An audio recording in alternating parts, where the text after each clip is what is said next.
To those that will come in a minute, we're going to talk about a topic that's been dear to my heart.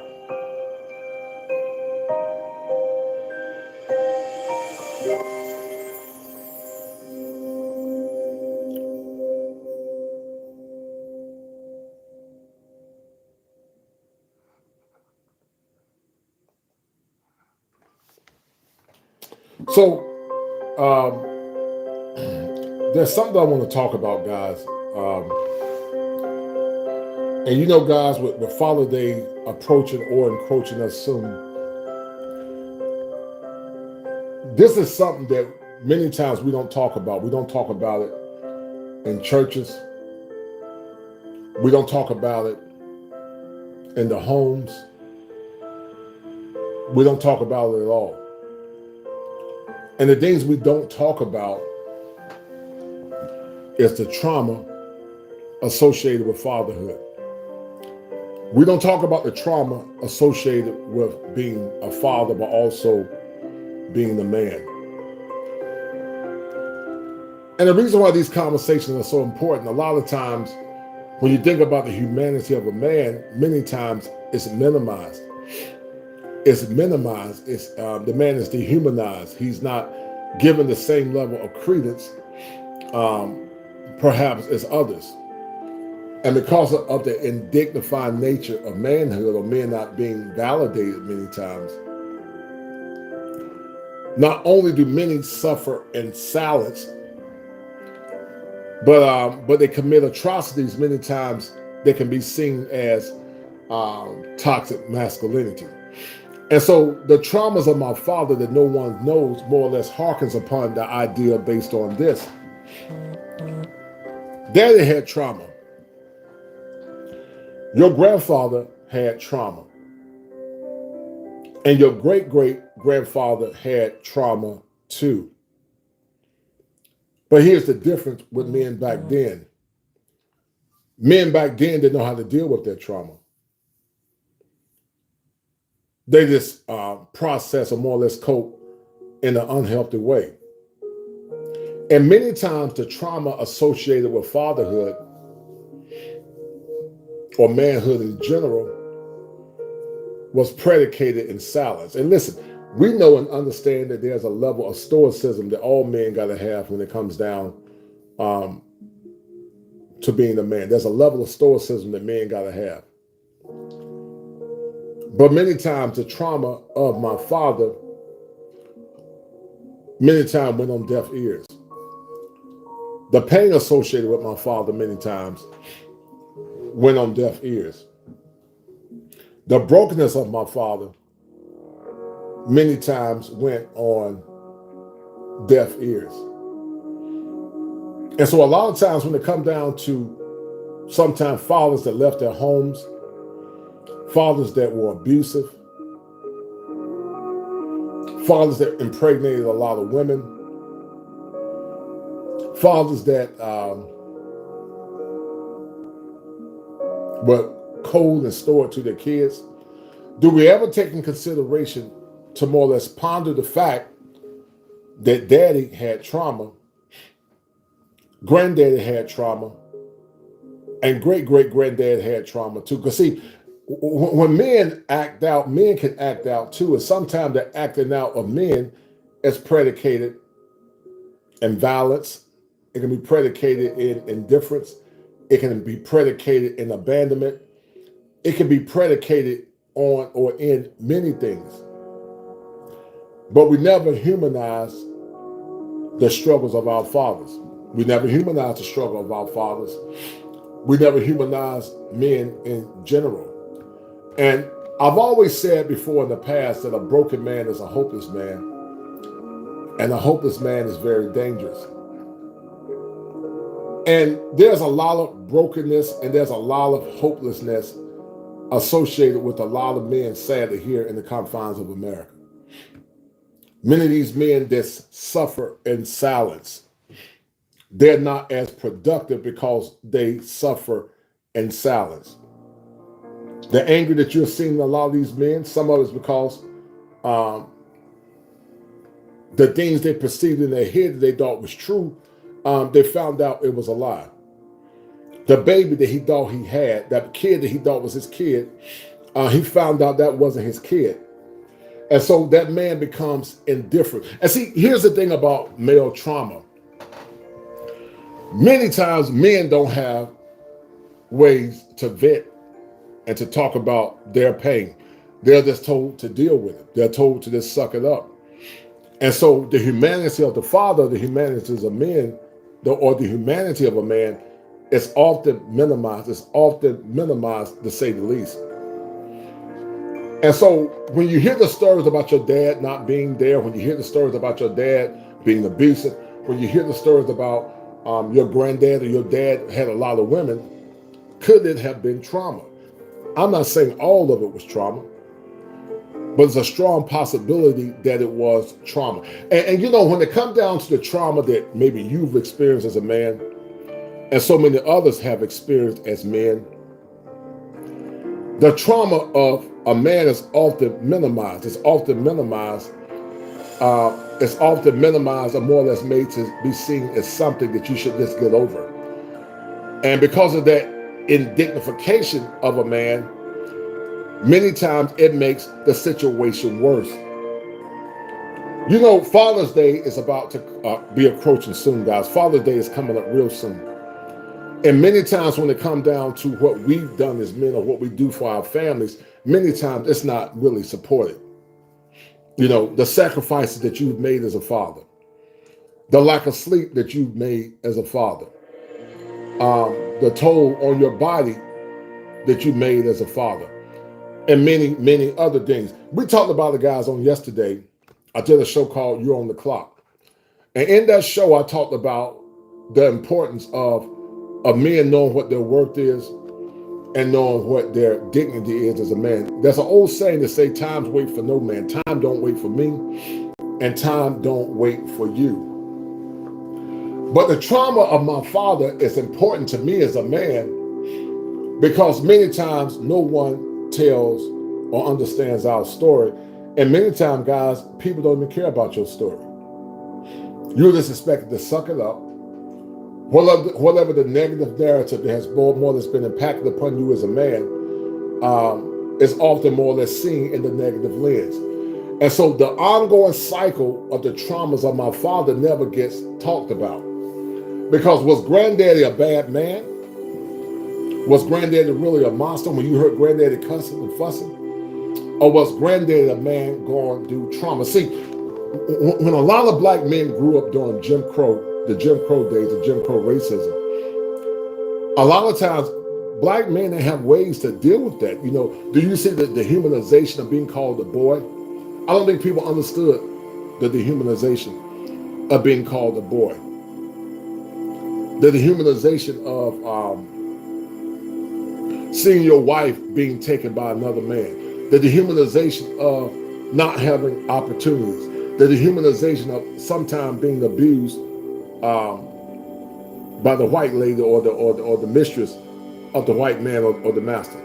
That was trauma. And see, people don't understand that trauma comes in many forms.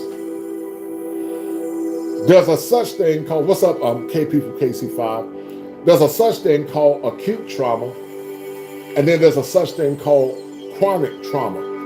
And many men have went through chronic trauma.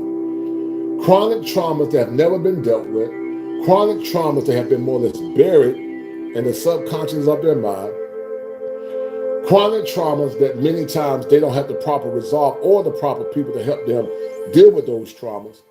And so the cycle continues. And see, when you don't get those traumas dealt with, guys, there's a such thing called transgenerational trauma. Transgenerational trauma happens when that trauma is transferred from one generation to the next generation. And once again, when you tell the stories of men or fathers in general, it's always through the lens of the negative. We live in a world where people consistently demonize the humanity of men, white or black. And while my show focuses on the struggles of black men, I'm here as a support for all men. We suffer in silence. Our stories are not being heard. And so instead of people asking, why was daddy or why was my father or my grandfather that way, they just assume by default that they were a bad man. But the same grace that they expect to be given, they don't give it to their fathers. The same humanity they give to their mothers, they never gave it to their fathers. And we live in a world that's consistently and continuing to be more and more and more not only misandric by nature, but we live in a world that's becoming more and more less to the needs of men and traditional masculinity. It seems like there's an effect going on in the world where we're trying to consistently minimize the impact of heteronormative masculinity. And we see it all in society. We see it in the media. We see it on so many fronts. And people don't understand that that level of trauma can impact a man in a negative way. What I talked about on yesterday was you're on the clock. And some of you men that are listening to me right now still got traumas from yesterday that you never dealt with. Your father had traumas that he never dealt with. And you carried on the traumas of your father, and the traumas carried on from your father was given to your children. That's called transgenerational trauma. Transgenerational trauma many times is tied to what's called vicarious trauma. So no one cares or more or less wanted to hear the stories of what my father went through. Barack Obama wrote a book, guys, I think it was called The Dreams of My Father, I believe. And Barack Obama often talked about that his father was absent in his life. And so Barack Obama had to take on the sins of his father and the pain of his father. But here's the question that I would challenge to Barack Obama. Did Barack Obama more or less seek to have a conversation with his father to more or less assess if his father went through trauma that he never dealt with himself? And many times we don't ask that question. Many times we don't even care. The humanity of a man is often seen in the lens of the negative. It's never seen in the lens of the positive. And once again, the same grace that we give our mothers, we don't give it to daddy. You always hear the stories about granddaddy cheating on grandmama. But was granddaddy going through trauma? And I'm going to prove my point. As a therapist, everybody cope in different ways. Everybody cope in different ways. Some people cope by drinking alcohol. That's how they cope. That's called self-medication. Some people cope through domestic violence. That's how some people cope. They cope through domestic violence. Salute to XL Pro and KP from KC5. Some cope through domestic violence. Some men will cope through abandonment. They will abandon their families because they could not deal with the pain of not being a good provider. They couldn't deal with the pain of being called a boy. They couldn't deal with the pain of seeing their mama being beat by their father because their father was going through transgenerational trauma because the father or the great-great-grandfather was a recipient of transgenerational racism or transgenerational trauma. But once again, we never humanize the struggles of men. Men are often expected to just deal with it. And then when men do tell their story, because there are some that love to be the trauma queens or in the trauma Olympics, then that man's story is often minimized. But I'm convinced, guys, on this Monday at 10:37 a.m., that daddy wasn't necessarily a bad man, but daddy was misunderstood. And daddy was broken. Shout out to my man, The Quiet Storm, for the $5 super chat. Thank you, brother. Daddy was misunderstood, and daddy was broken. And no one heard the story of my father. No one heard the pain of my father. And when you look at a genogram is a platform that more or less looks into the family dynamics from a span of generations. But I get so sick of modern psychology and many times modern women dehumanizing the struggle of fathers. If you look at Mr., we never ask ourselves the question, What caused Mr. to be Mr.? Was Mr. a monster by default, something called genetic predisposition? Or was Mr. a man that went through traumas of the past? And so we don't have those conversations because there is no humanity in manhood. There is no humanity in the struggles or the sins of my father. There is no humanity in masculinity. So often men are painted as monsters, but no one took the time to hear the story of the pain and the traumas of my father. Guys, I'll never forget the time that my father, that I love dearly, he's 80 years old now, and at some point he's going to be in the spirit realm. And I get sad because I love my dad. But my dad has always sacrificed for his children. He's always sacrificed for his family. He's always sacrificed his happiness for the happiness of others.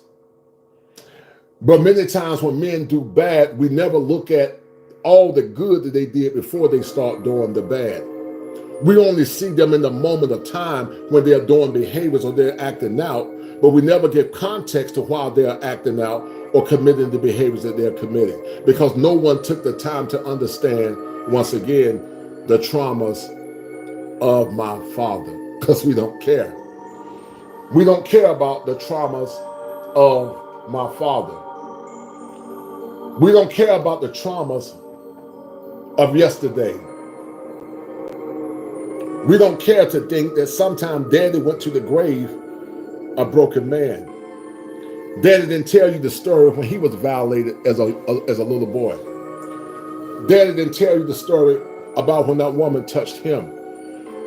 Daddy didn't tell you the story that because he was touched and he never got anybody to help him deal with his pain or trauma, he began to do the same thing that was done to him. Nobody won't talk about that, because the humanity of a man is often demonized. The struggle of a man is often demonized. Men that built this world, men that helped this world become what it is often minimized. When Father's Day come, we don't herald men for the greatness that they've done. That's why I got a show coming up, guys, soon called I Want a Man, But I Don't Need a Man. And it burns me up because it's easy to say you don't need a man after mankind created the infrastructure that you benefit from. It's easy to say I don't need a man when men created the infrastructure through civil engineering. It's easy to say I don't need a man when men created the buildings that you live in.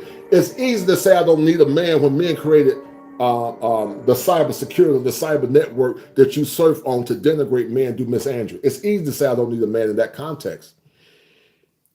But a day is coming, guys, according to theology, where it says there will be 7 women to 1 man. And I wonder, would they need a man then? But the humanity of a man is often minimized. It's often demonized. And the demonization of that is often carried out through generations. That's one of the reasons why I don't use the word, the ninja word, because that's transgenerational trauma. Let me share something with you guys about in the South. I grew up in the South. I grew up in this greatest state of the Union, the Tar Heel state. I always consider North Carolina the Tar Heel state, the greatest state in the Union. And many times, men and women, black men and black women in the South, you would hear your grandmama say, Lord, have mercy, or Lord, have mercy. And you used to say, well, what does she mean by that? Well, it can come from 2 or 3 things, but I think what it comes from in the past is when grandmama would see granddaddy being either beaten, lynched, or being assailed by some of the race terrorists back then, like the KKK. So you would hear that word, Lord have mercy, and it was translated throughout the generations. Great grandmama said it, then your mama said it, and now you are saying it, but you don't know why you say it. That's a form of transgenerational trauma. Well, once again, that same concept can be more or less transmitted to your grandfather and your fathers as well. When you saw your grandfather being stoic and quiet, or when you saw your dad not being loving, Or when you saw your dad being indifferent many times, sometimes that indifference was transmitted from his father, because his daddy never hugged him and told him, son, I love you. His daddy never told him about the greatness that he could or more or less have as a man. No one heard his story. So once again, it's transgenerational trauma. Let me tell you guys something. Words have meaning. And you can either use words to bless your brother, or you can use words to curse your brother or sister. And that's why I don't use the N-I-G-G-A word. I don't use that word, because you're transmitting trauma instead of blessing your brothers and your sisters. Some say it's a term of endearment, but it's not a term of endearment. You're actually cursing them. You're not speaking life to that person, but you're actually speaking death, because we're the only one to do that dysfunctional stuff. But back to point. Every time men do something, guys, or anytime men are accused of something, we never ask ourselves the question, why did that man do what he did? Did he do it because he's a bad person? Or did he do it because he was going through some unresolved trauma? Did he do it because he was a deviant or a psychopath by nature? Or did he do it because he was still dealing with unresolved trauma? Some of you men that are listening have been traumatized on the concept called love. You're still operating on a old hard drive, or a system that's no longer beneficial for you today as a man. Some of you are still listening to Keith Sweat when Keith Sweat made the song "Make This Last Forever," because you thought that the woman that you vowed to love and the woman vowed to love you, she would never divorce you. And so you're dealing with transgenerational trauma. You never got the help for it. You never got the capacity to deal with it. You just dealt with it on your own in silence. And that happens many, many, many, many times. The traumas of my father that no one knows. Because once again, we don't humanize the pain of men. I've been through a lot of trauma. I've lost jobs. Not because I did nothing wrong, but because I was targeted, because I'm 6'5", highly educated, and very masculine. And so when you become traumatized, trauma can impact your ability to focus. It can make you act out. It can make you do things that you would never do out of character, but because of the pain and the hurt and nobody humanizing you and humanizing your pain, you just deal with it in silence. And so the traumas of my father that no one knows is often the question or the topic of discussion that no one want to talk about. They never took the time to ask daddy what he was going through, because no one gave a damn. They never took the time to say, why was daddy using profanity? Or why was daddy cursing? Or why was daddy different? Why did daddy change when he was a good man at one point, but he began to radically change? Because daddy was going through trauma. But no one took the time to care about it, because no one cares about the struggles of men. We live in a world, guys, that goes on too often where men are not venerated for the greatness that they are. Fathers are not venerated. Fathers are not supported. Fathers are not respected. And because of that, some of you men continue to internalize that you don't have any value, that you don't have any worth, and that you don't have any dignity. And you internalize that because you heard your mama say that you want ish. You internalize that because because your girlfriend told you if you didn't make a certain amount of money, you couldn't be with her. You internalize that because you never got the proper validation from your extended family. And you internalize that to the point that now you overcompensate and you give away your humanity as a man. You give away your power as a man. You give away your dignity as a man to the point now that woman no longer respects you. Because no one heard the traumas of my father, the traumas that no one knows, and the traumas that many times that no one cares about. And that's why these conversations are so important. In an ever-eroding time where heteronormative masculinity is not only minimized, but heteronormative masculinity is often under attack, and under attack on so many different fronts.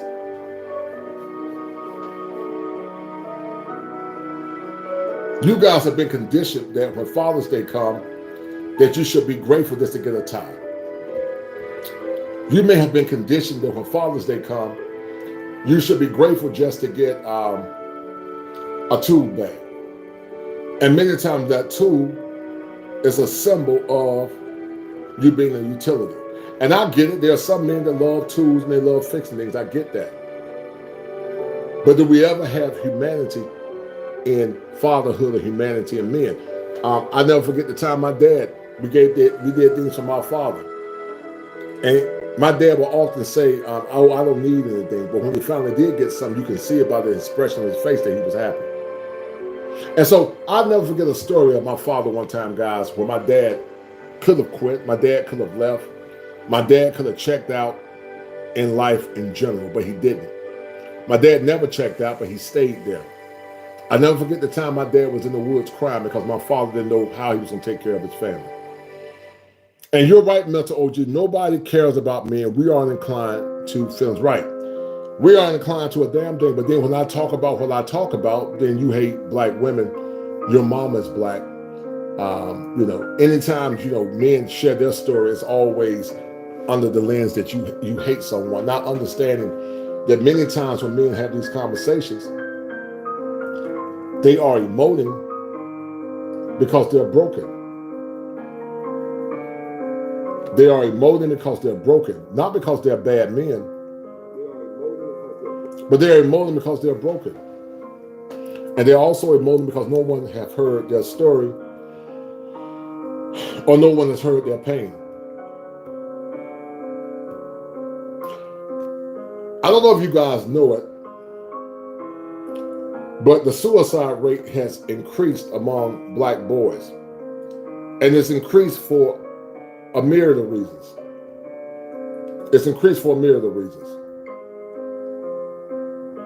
Some will say that it's increased because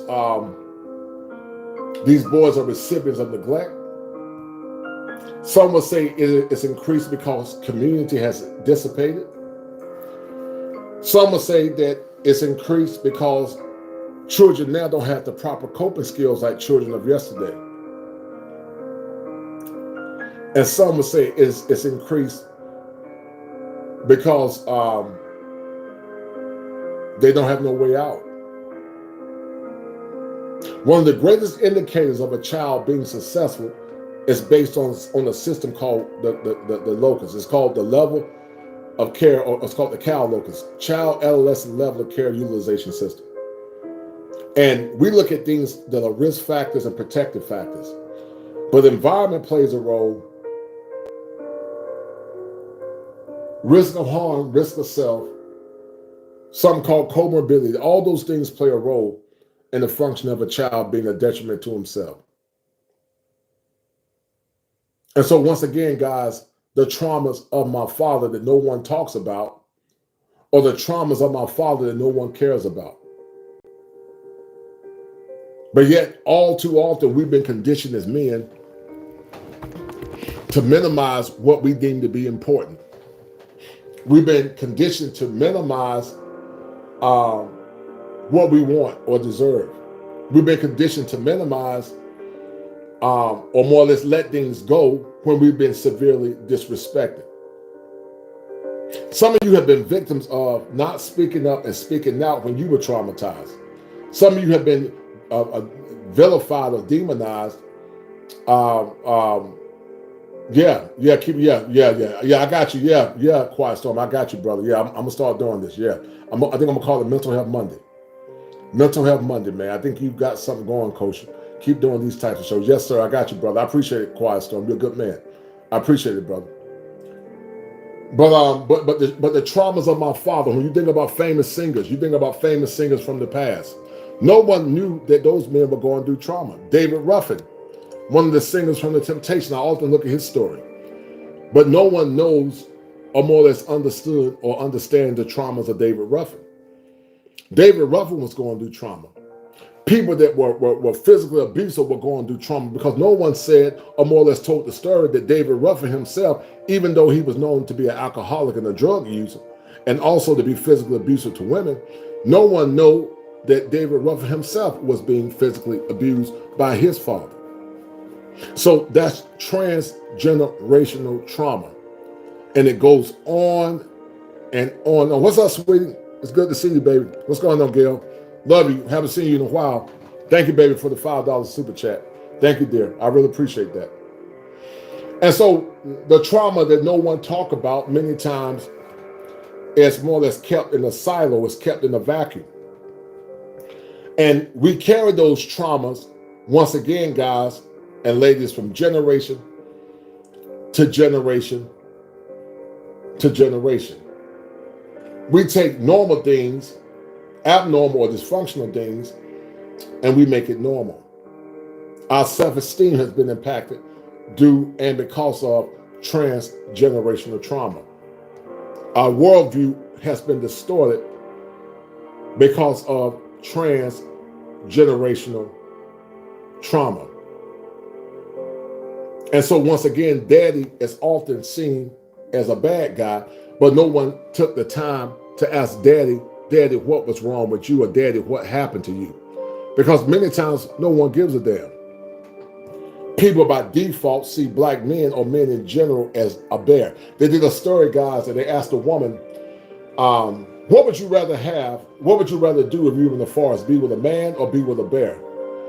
And sadly, many of them said they would rather be with a bear, something that could destroy them physically, something that could devour them with one swipe. But often men are seen as predators, and men are seen as something horrible or bad, that many times when they're going through things, they just don't say anything, they just deal with it. And so them dealing with it is causing them to die on the inside slowly. So we got to start having a greater level of humanity for men. We got to start having a greater level of humanity for our boys. Because daddy went through trauma too. Daddy went through trauma. And many times daddy went to the grave, and your grandfather went to the grave, and your great-great-grandfather went to the grave because no one cared about their story. So the behaviors that you saw associated with those men being abusive in the past, it's a strong position or strong assertion that sometimes it could have been trauma. I'm not saying all of it was trauma. Sometimes it's genetic predisposition. But it could have been trauma. Could it be that granddaddy and great-great-granddaddy started beating grandmama because granddaddy saw his father being beat by the KKK or the terrorists at that time? Could it be that grandfather started drinking liquor and alcohol, and that corn liquor, because granddad didn't know how he was going to take care of his children? Could it be that granddaddy became mean and cold because granddaddy found out that baby was not his son or daughter? Could it be? And many times we won't talk about that because we don't care about the traumas that our fathers went through. We don't care about the struggles that our fathers went through. We don't care about the pain that our fathers went through. But what we do care about is our ability or our lack of ability to see humanity in men and see humanity in our fathers. And so instead of us asking the question, why did he become this way? Because many times trauma can cause people to act out. Children have been violated by other people, they begin to act out. That little girl that was touched by another woman or a man, now she's acting out. That little boy that was touched by a woman or a man, now he's acting out because he went through trauma. And that trauma becomes transgenerational trauma because many times in the black community, the way we dealt with trauma was through prayer. And there's nothing wrong with prayer. Don't get me wrong, there's nothing wrong with prayer. But scientists were created by God. Doctors were created by God. And so with therapists, we're trained and equipped to deal with the mind through the biopsychosocial spiritual model. And so when one is off kilter, it causes distress in other areas. That's why I'm convinced, guys, that nothing is going to change in our lifetime. I'm convinced it's not going to change. The same malady that we're talking about today has been going on easily in the 90s with Cheryl Ali talking about never, men being criticized and demonized, but no one holds the women accountable for the behaviors that they've created or more or less transmitted. We live in a world now where you got to tell folks what they want to hear. If you don't tell them what they want to hear, then they get in their feelings and they try to cancel you. But yet, when those same people act out in an aggressive and a violent manner, then they'll just say this person was a psychopath or a sociopath. But once again, we never talk about the pains and the struggles of our Father. And until we start talking about the pain and the struggle of our Father, we're going to continue to have a circular conversation. Until we talk about it, we're going to continue to have a circular conversation. Until we begin to see humanity and the suffering of men, then we're going to continue to have a circular conversation.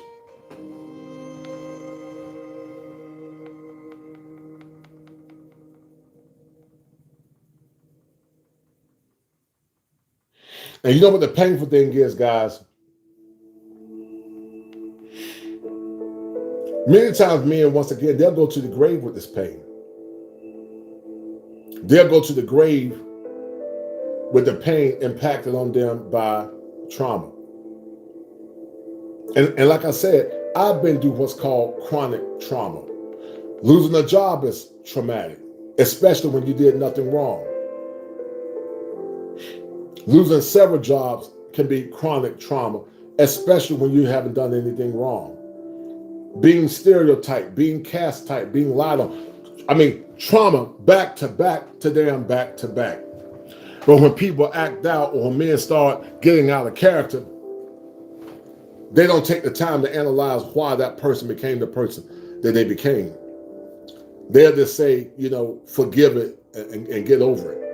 Anytime men go through serious chronic trauma, people will tell you just to get over it. Get over it or just damn deal with it. Because they don't see the humanity in men. And people don't understand, especially for some of you men. Some of you men found out that child that you're taking care of is not your child. And the church just told you just to forget about it or to forgive that woman and move on. And I say the devil is a liar. Forgiveness does not always mean reconciliation. Forgiveness does not always mean reconciliation. There are some things that you can forgive and you just have to move on. And sometimes the level of the pain that you've been through, you might can't forgive it right away because it hurts so bad. So people always assume that, just forgive it. And it's not that simple just to forgive. And sometimes even when once or after you do forgive that person, you could never be with that person and see them the same. But sometimes men are in situations where they have no other choice but to stay and continue to deal with that trauma. It's one thing to realize that baby is not yours and you don't have to see that baby every day. But it's another thing to be with that woman and you see that kid every day and you keep seeing that child and that child is not a reflection of you. But society will tell you, damn, just deal with it and forgive that woman after she's not only deceived you, but also disrespected you at the highest level. And because some of you men's self-esteem is so damn low, you just tolerate it and deal with it. But I'm telling you on today at 3 after 11, that you don't have to deal with trauma alone. You don't have to suffer in silence alone. If some of you that are listening want a non-diagnostic consultation, come see me at kosherclinician@gmail.com. That's kosherclinician@gmail.com for a non-diagnostic consultation. Because there are a lot of men and women that have been traumatized, not only by their fathers, but also by their mothers. Mothers that emasculated them. Mothers that more or less arrested their development. Mothers that made them be the man of the house when they weren't ready to be the man of the house. Mothers that made that boy be a man of the house to the point now that he only see himself as a utility instead of seeing himself as having dignity and humanity as a man. Some of you young women have been through it as well, where you were dealing with dysfunctional mothers that impacted you in a negative way. Some of you men don't know how to love your children and your sons and your daughters because no one ever loved you. I never forget the time in my family, we never would hug each other. We didn't do a lot of hugging growing up. It was awkward. And I used to always remember and say, well, damn, why my dad don't never really hug? I mean, I know he loved me. I knew my mom loved me, but they never really hugged. And then the Holy Spirit came to me and said this. He said that love is not love until you give it away. And so the Holy Spirit impressed upon me that in order for me to get the love that I need from my Father, I would have to heal them by showing them love. And ever since then, we began to hug each other and tell each other we love them, love each other, and it's made our relationships better. Our relationships become radically better because I had to give that love away. Some of you live in a world now where your children don't respect you. They don't honor you anymore. And that trauma is impacted upon the trauma that you've been through. But no one gives a damn about your story. No one cares about your story. No one cares about your pain. The sacrifices that we make for our children over and over and over again is often minimized because some of these kids now, because they're so entitled, they'll tell you that's what you're supposed to do. And while we're supposed to take care of our kids, going above and beyond is not what we're supposed to do. But many times the pain that we do in trying to be good providers and give our children the things that they need and also the things that they want, they don't give a damn about it. The only thing they do is they want their handout. And they never once again see any humanity in your suffering. They never see humanity in your pain. They never see humanity in your struggle. And because they can't see that humanity, then they cannot empathize. Because this has been a generation where people no longer empathize about one another.